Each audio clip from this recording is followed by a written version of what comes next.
बच्चों, क्लास 12 के सभी बच्चों का नागरिक शास्त्र विषय की क्लास में स्वागत करती हूँ।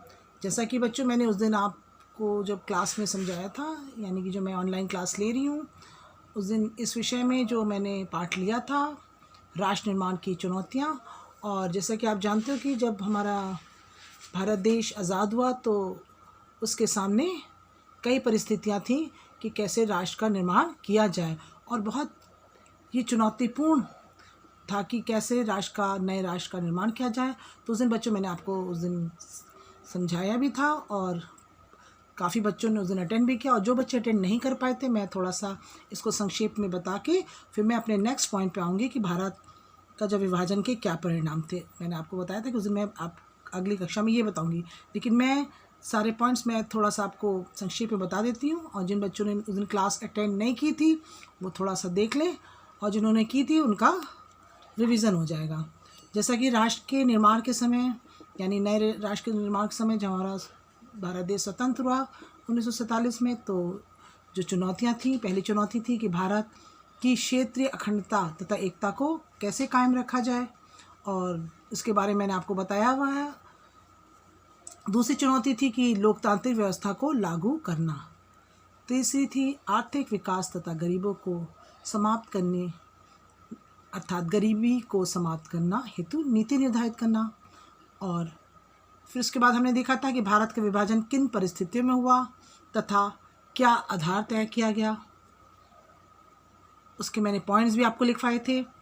फिर हमने देखा था कि भारत का विभाजन में आने वाली कठिनाइयाँ क्या थीं, और उसके भी हमने आपको पॉइंट्स लिखवाए थे। अब हम आते हैं आज जो हमने लिया है कि भारत विभाजन के परिणाम, जो कि उस दिन मैंने आपको बताया था कि मैं नेक्स्ट क्लास में बताऊंगी भारत विभाजन के क्या क्या परिणाम हुए। बच्चों, आज हम देखेंगे भारत विभाजन के परिणाम। पहला जो परिणाम था, आबादी का स्थानांतरण। पहला परिणाम क्या है बच्चों? आबादी का स्थानांतरण। जब बच्चों भारत का विभाजन हुआ तो जो पहला परिणाम हुआ वो ये था कि भारत पाकिस्तान विभाजन के बाद आबादी का स्थानांतरण एक आकस्मिक और अनियोजित, यानी कोई योजना के अंतर्गत नहीं हुआ, और बहुत ही दुख भरा था। मानव के इतिहास में बच्चों ये ज्ञात है कि सबसे बड़ा स्थानांतरण में से ये एक था। धर्म के नाम पर एक समुदाय के लोग दूसरे समुदाय के लोगों को अत्यंत बहुत ही बुरी तरह से बेरहमी से मारा गया। बच्चों, ये एक बहुत ही बड़ा परिणाम था जो कि भारत के विभाजन के समय हुआ। अब हम दूसरा देखते हैं कि घर परिवार छोड़ने के लिए विवश होना। विवश होना मतलब कि किस तरह से मजबूर हो गए थे लोग अपने घर को छोड़ने के लिए। और बच्चों, हम देखते हैं कि जब भारत का विभाजन हुआ तो कठिनाइयाँ तो मैंने आपको पहले बताई थी, लेकिन उसका जो परिणाम हुआ, जब दूसरा परिणाम ये था कि घर परिवार छोड़ने के लिए लोग विवश हुए, यानी कि विभाजन के फलस्वरूप लोग अपना घर बार छोड़ने के लिए मजबूर हो गए थे। यहाँ तक कि दोनों ही तरफ के अल्पसंख्यक अपने घरों से भाग खड़े हुए, और अवसर मिलते ही अस्थायी तौर पर इन्होंने क्या किया, शरणार्थी शिविरों में रहना पड़ा। वहाँ की जो सरकारें थीं, यानी पुलिस सरकार की व पुलिस जो लोग थी, उन्होंने क्या किया, उनके साथ बहुत ही बुरा व्यवहार किया, और ऐसे में लोगों को सीमा यानी एक दूसरी जगह जाने के लिए पैदल तक जाना पड़ा। और ये बहुत ही मुसीबत की बात उस समय हुई कि जब ये भारत का विभाजन हुआ तो किस तरह से लोग अपने घर को छोड़ने के लिए इधर से उधर हुए, और बहुत ही दुख सहना पड़ा। बच्चों, हम तीसरे पॉइंट पे आते हैं कि भारत के विभाजन के जो परिणाम थे। तीसरा, महिलाओं व बच्चों पर अत्याचार। यानी कि बच्चों, जब विभाजन हुआ उसके फलस्वरूप जो सीमा के दोनों तरफ हज़ारों की संख्या में जो औरतें, और उनको क्या क्या अगवा कर लिया गया, उन्हें ज़बरदस्ती उनसे शादी करनी पड़ी, और उन्हें अगवा करके लोगों ने उनका धर्म परिवर्तन कराना चाहा। कई परिवारों में तो खुद परिवार के लोगों ने अपने कुल की इज्जत बचाने के लिए बच्चों अपने नाम पर घर की बहू बेटियों को मार डाला। बहुत से बच्चे अपने माता पिता से बिछुड़ गए। उस समय बहुत सारी महिलाओं बच्चों पर बहुत सारे बच्चों अत्याचार हुए। जैसा कि बच्चों हमने बताया ना कि महिलाओं पर अत्याचार हुए, और उन औरतों को क्या क्या अगवा कर लिया गया, उन्हें ज़बरदस्ती शादी करनी पड़ी, और कई परिवारों ने तो खुद परिवार के लोगों ने अपने कुल की इज़्ज़त बचाने के लिए ना, अपने मतलब ख़ानदान की इज़्ज़त बचाने के लिए कि और अपने घर की बहू बेटियों को मार डाला। क्या कर सकते, उस समय बहुत ही मुसीबत का समय था बच्चों। और ये हम विभाजन के समय हुआ। और बच्चों चौथा पॉइंट देखते हैं कि भारत के विभाजन का जो परिणाम था कि हिंसक अलगाववाद, यानी कि बहुत सारी मारधाड़ भी हुआ उस समय।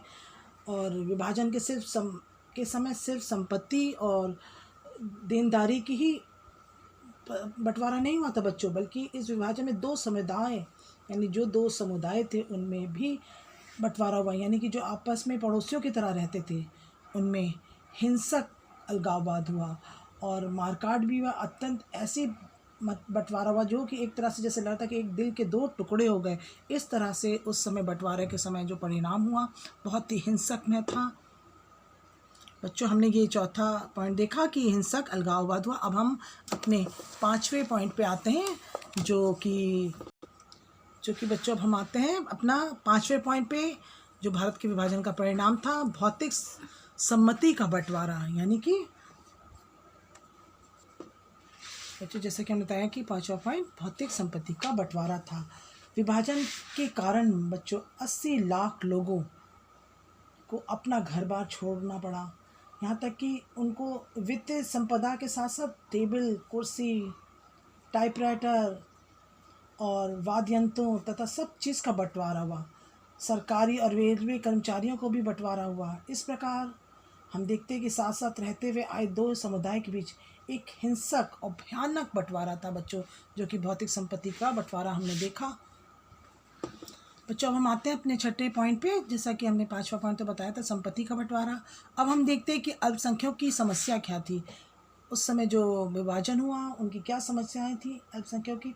विभाजन के समय बच्चों सीमा के दोनों तरफ अल्पसंख्यक थे।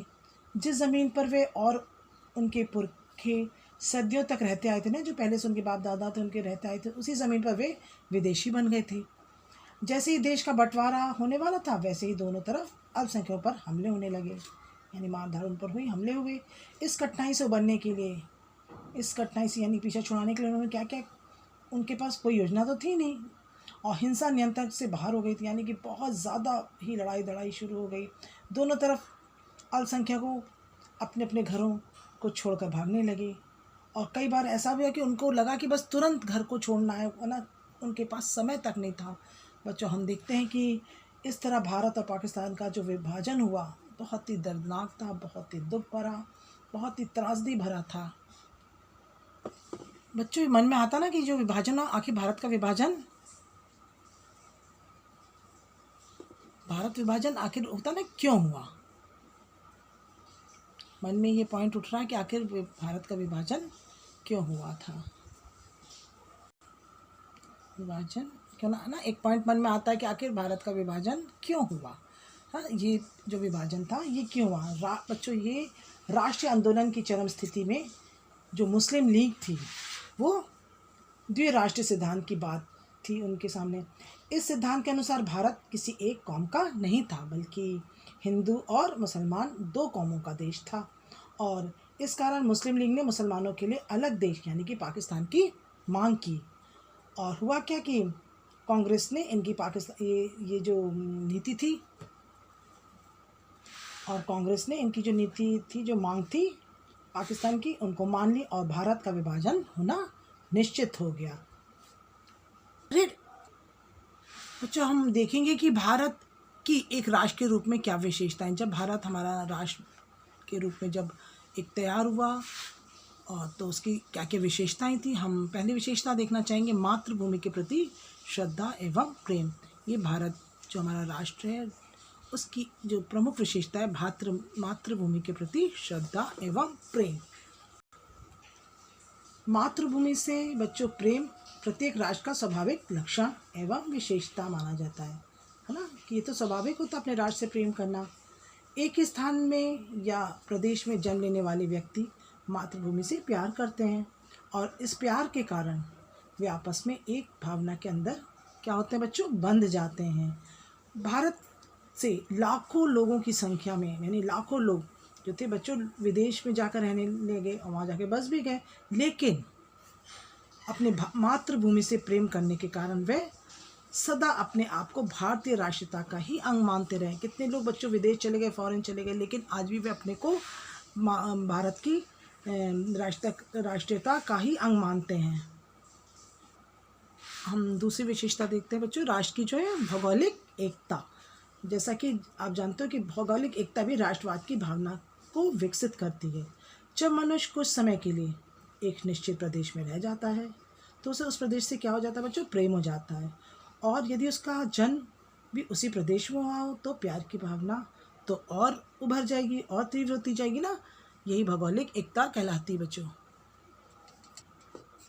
जो तीसरी प्रमुख विशेषता है सांस्कृतिक एकरूपता, है ना। जैसा कि भारतीय संस्कृति इस देश को एक राष्ट्र बनाती है। जो भारतीय संस्कृति है इस देश को क्या करती है, एक राष्ट्र बनाती है।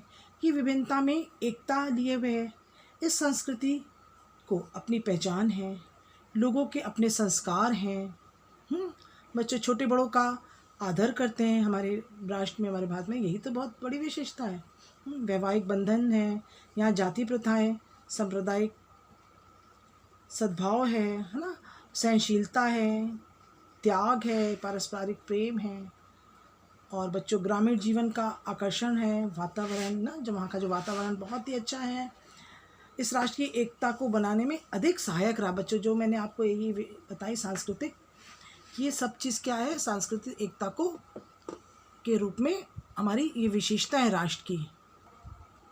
बच्चों में सांस्कृतिक एकता को मैं आपको फिर से बताना चाहूँगी कि जैसे कि भारतीय संस्कृति इस देश की को एक राष्ट्र बनाती है और ये विभिन्नता में एकता लिए हुए है ना, यानी कि विभिन्न विभिन्न धर्म के लोग हैं लेकिन फिर भी एकता है इनके अंदर। इस संस्कृति की अपनी एक पहचान है ना। लोगों के अपने संस्कार होते हैं ना, तरह तरह के अपना धर्म है अब लोग, लेकिन अपने अपने संस्कारों को मानते हैं। छोटे बड़ों का आदर करते हैं, वैवाहिक बंधन भी हैं, जाति प्रथाएं, सांप्रदायिक सद्भावना है, सहनशीलता है बच्चों, त्याग की भावना है, पारस्परिक प्रेम की भावना है। और ग्रामीण जीवन का आकर्षक तो बहुत ही ज़्यादा सुहावना, जो वहाँ का जो वातावरण होता है ना, गांव का जो ग्रामीण जीवन होता है। और ये सब क्या है, इस राष्ट्र की एकता को बनाने में अधिक सहायक हुए हैं। बच्चों हम देखते हैं जो चौथी विशेषता, सामान्य इतिहास। जैसा कि आप जानते हैं कि भारत का एक अपना राजनीतिक आर्थिक इतिहास है।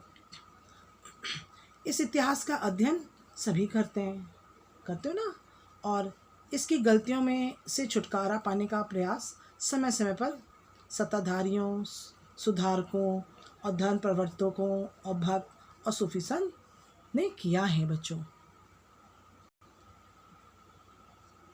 अब हम देखते हैं बच्चों संचार के साधनों की विभिन्न भूमिका। अभी हमने तो चौथा पढ़ा था सामान्य इतिहास, और अब हम देखते हैं संचार के साधनों की विभिन्न भूमिका। भारत एक राष्ट्र है। इसकी भावना को सुदृढ़ करने के लिए जनसंचार माध्यम, इलेक्ट्रॉनिक और प्रिंट मीडिया आदि भी भारत को एक राष्ट्र बनाने में योगदान दे रहे हैं। कौन कौन दे रहे हैं सुदृढ़ करने के लिए? जनसंचार माध्यम, इलेक्ट्रॉनिक और प्रिंट मीडिया आदि भारत को एक राष्ट्र बनाने के लिए योगदान दे रहे हैं। अब हम बच्चों छठे पॉइंट पाते हैं ना, भारत की राष्ट्र के रूप में जो विशेषता है, जन इच्छा, यानी जनता की इच्छा। भारत का एक राष्ट्र के रूप में एक अत्यंत महत्वपूर्ण तत्व लोगों में राष्ट्रवादी बनने की इच्छा थी, यानी राष्ट्रवादी बनना लोगों की जो इच्छा थी ये। और सर मैगजीन के शब्दों में लोक इच्छा को राष्ट्र का आधार बताया गया, यानी कि जन इच्छा बहुत बड़ी विशेषता थी। जन इच्छा अर्थात जनता की इच्छा भारत की विशेषता के रूप में जो सबसे सामने उभर के आई। बच्चों अभी हमने आपको आज जो क्लास ली उसमें मैंने बताया भारत के विभाजन के क्या परिणाम थे। आबादी का स्थानांतरण था पहला, मैंने आपको बताया, और दूसरा था घर परिवार छोड़ने के लिए किस तरह से लोग विवश होना पड़ा। तीसरे में हमने देखा महिलाओं व बच्चों पर क्या क्या अत्याचार हुए, किस तरह से जबरन महिलाओं को साथ विवाह करना पड़ा, और किस तरह से महिलाओं को लोगों ने अपने घरों से भी,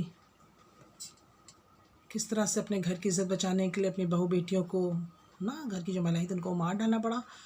फिर हमने देखा चौथा कि हिंसक अलगाववाद, और हम इसके बाद हम देखते हैं कि और हम लोगों ने जो 5वां पॉइंट देखा, भारत विभाजन का परिणाम भौतिक संपत्ति का बंटवारा, और छठा जो था अल्पसंख्यकों की समस्या। फिर हमने देखा कि भारत का विभाजन क्यों हुआ, मैंने आपको बताया। और उसके बाद हमने भारत की एक राष्ट्र के रूप में क्या क्या विशेषताएं थी। पहली मैंने बताई मातृभूमि के प्रति श्रद्धा एवं प्रेम। दूसरी मैंने आपको बताई जो विशेषता थी भौगोलिक एकता, और तीसरी जो थी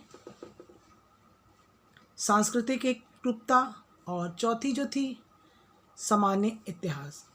पांचवी विशेषता संचार के साधनों की विभिन्न भूमिका, और हमने छठी विशेषता बताई जन इच्छा। अब बच्चों हम इसी से संबंधित कुछ आपको अभ्यास प्रश्न दे रहे हैं। उस दिन मैंने अभ्यास प्रश्न दिए थे, और 1, 2, 3 मैं उस दिन दिए थे मैंने, और जिन बच्चों ने उस दिन क्लास अटेंड नहीं की थी वो इन तीनों को भी कर लीजिएगा। और आज मैं आपको दे रही हूँ चौथा प्रश्न और 5वां। चौथा है प्रश्न है बच्चों जो मैं आज आपको जो मैंने आपको पढ़ाया, भारत के राष्ट्र के रूप में कैसे विभाजन हुआ और उसका परिणाम क्या था और उसकी विशेषताएं एक राष्ट्र के रूप में आई, उससे संबंधित मैंने 2 प्रश्न आपको देने जा रही हूँ, ध्यान दीजिएगा। भारत जब विभाजित हुआ तो उनके क्या परिणाम हुए। प्रश्न क्या है, भारत जब विभाजित हुआ तो उसके क्या परिणाम हुए। और एक प्रश्न और जो दे रहे, भारत की एक राष्ट्र के रूप में क्या क्या विशेषताएं थी। भारत की एक राष्ट्र के रूप में क्या क्या विशेषताएं थी। और जो मैंने उस दिन 3 प्रश्न दिए थे उनको आपने कर लिया होगा, और जिन बच्चों ने नहीं किया है वो आप पहला, दूसरा, तीसरा अवश्य कर लीजिएगा, और जिन बच्चों ने तीसरा तक कर चुके वो चौथा और 5वां करेंगे। बच्चों मैं अपनी कक्षा यहीं समाप्त करती हूँ, और सभी बच्चे घर में रहें, स्वस्थ रहें, सुरक्षित रहें। धन्यवाद।